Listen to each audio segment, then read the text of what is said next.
ছেলেদেরকে পেছনে ঘোরাইতে ভালোই লাগে তাই না? আমিও ঘুরিয়েছিলাম, কিন্তু এটার খোটা প্রতিদিন শুনতে হয়। ওইটাই ভালো ছিল, দেখার জন্য ছটফট করতো, কথা বলার জন্য জান বের হয়ে যেত। যেই না আমাকে পেয়ে গেল তারপর শুরু হলো আমাকে ঘোরানো। অনেকদিন পরে শখের বাইকটা নিয়ে বের হয়েছিলাম, কারণ এই বাইকটার পেছনে অনেক স্মৃতি আছে আমাদের। বাইকটা খুব কষ্টে তাকে গিফট করেছিলাম এবং সেই ভিডিওটা অনেক বেশি ভাইরাল ছিল। এখন খুব একটা বাইকে ঘোরাঘুরি করা হয় না। আসসালামু আলাইকুম, কেমন আছেন সবাই? আজকে আমি খুব ফেমাস একটা ড্রেস পরে বের হয়েছে। সবার ক্রাশ পাকিস্তানের সেই হানিয়া আপু পরেছিল, এন্ড সেই ড্রেসটা এখন বেশ ভাইরাল। এটা পরেও বেশ সুন্দর লাগে, কারণ কালারটা প্রত্যেকটা গায়ের রঙের সাথেই যায়, আর প্রতিটা মেয়েরই অনেক পছন্দের একটা রং। এই সুন্দর ভাইরাল ড্রেসটা আপনারা পেয়ে যাচ্ছেন রোজা ফ্যাশন ফেসবুক পেজ থেকে। পেজটা কিন্তু ভিডিও ডেসক্রিপশনে দেওয়া আছে। ওড়না, গাউন এবং সালোয়ারও পেয়ে যাচ্ছেন। সো দেরি করা যাবে না, এই ভাইরাল ড্রেসটা নিতে হলে এখনই রোজা ফ্যাশন ফেসবুক পেজে নক করুন। আমরা এখানে কিছু ভিডিও শুট নিব দেখে প্র্যাকটিস করতেছিলাম, এবং রাজশাহীর সিএনবি রোডে আমরা এই ভিডিওগুলো করছিলাম। এত ফাঁকা ছিল এই রোডটা যে প্রত্যেকটা ভিডিও এবং ছবি খুব ভালো করে তুলতে পেরেছি। আমার জামাই হয়েছে বাইক লাভার, সে বাইকের প্রত্যেকটা শুট খুব পারফেক্ট ভাবে করতে চায়।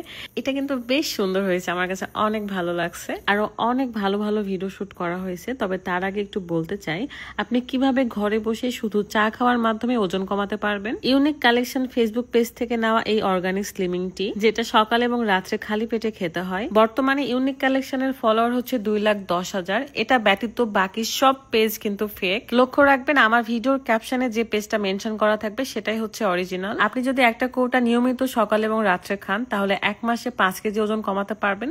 তবে অবশ্যই চিনি এবং মিষ্টি জাতীয় খাবার থেকে দূরে থাকতে হবে, তাহলে 100% ফলাফল পাবেন। এটা একদমই অর্গানিক, তাই কোনো রকম সাইড ইফেক্ট তো নেই। বরং যাদের ডায়াবেটিক্স, থাইরয়েড আছে তারাও খেতে পারবে, শুধু প্রেগনেন্ট আপুরা বাদে। কিন্তু বেবি হওয়ার 1 মাস পরে আবার খেতে পারবেন। So unique collection Facebook page থেকে এখনই চাটা অর্ডার করে ফেলুন। অনেকদিন পর আমরা এরকম সময় পার করছি। একটা রাস্তা দিয়ে সুন্দর করে হেঁটে আমাকে ঘোরাচ্ছিল। এই ঘোড়াটা সারা জীবন ওর পিছনে এখন ঘুরতে হচ্ছে, কি আর বলবো। আমি যখন পটেছিলাম না, তখন পটানোর জন্য কত কিছু করছে, পিছনে পিছনে ঘুরে বেড়াইছে, আমার মুখের বকা শুনছে, তারপরে আমার অ্যাভয়েড দেখছে, সবকিছুই দেখছে, তারপরও সহ্য করেছিল। আসলে ছেলেরা মানে মেয়েদেরকে পাওয়ার জন্য সবকিছু করতে পারে, কিন্তু পাওয়ার পরে আর যত্ন করতে পারে না। এটা আসলে আস্তে আস্তে হয়ে যায়, কারণ বুঝে যায় যে মেয়ে তো এখন আমার, আমি যাই করি সে আমারই থাকবে। যাক, সবকিছুর জন্যই আলহামদুলিল্লাহ, আল্লাহ যা করে ভালোর জন্য করে। আলহামদুলিল্লাহ আমি অনেক ভালো আছি।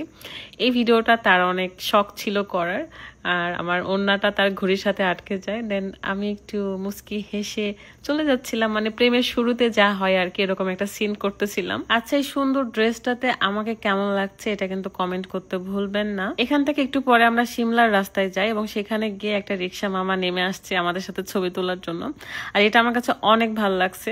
মামা ফার্স্টে মনে করেছিল শুধু আমাদের ছবি তুলবে, কিন্তু আমি বলেছি মামা আপনিও আসেন, আপনার সাথে একসাথে সেলফি তুলবো। সো মামার কাছে একটা অ্যান্ড্রয়েড ছিল, সেটাতে ছবি তুলেছি। এবং এই যে আমাদের বিহাইন্ড দ্য সিন। ফার্স্টে প্র্যাকটিস করছিলাম, তারপরে সুন্দর সুন্দর ভিডিওগুলো করছি। তারপর অনেক টায়ার্ড হয়ে গিয়েছি, তাই আমরা খেতে চলে আসছি তারফ রেস্টুরেন্টে, রাজশাহী মহিলা কলেজের একটু সামনেই। রাজশাহীতে যারা থাকে তারা প্রত্যেকে এই রেস্টুরেন্টটা চিনি, এবং এখানকার প্রত্যেকটা খাবার আমার কাছে অনেক ভালো লাগে, মানে নাস্তার জন্য বেস্ট। সবাই মিলে একসাথে খাওয়া দাওয়া করলাম, তারপর চলে গিয়েছি যে যার বাসায়। এই তো, এটাই ছিল আজকের খুব শখের একটা ভিডিও। তো সবাই ভালো থাকবেন, সুস্থ থাকবেন, বিদায় নিচ্ছি আমি। আল্লাহ হাফেজ।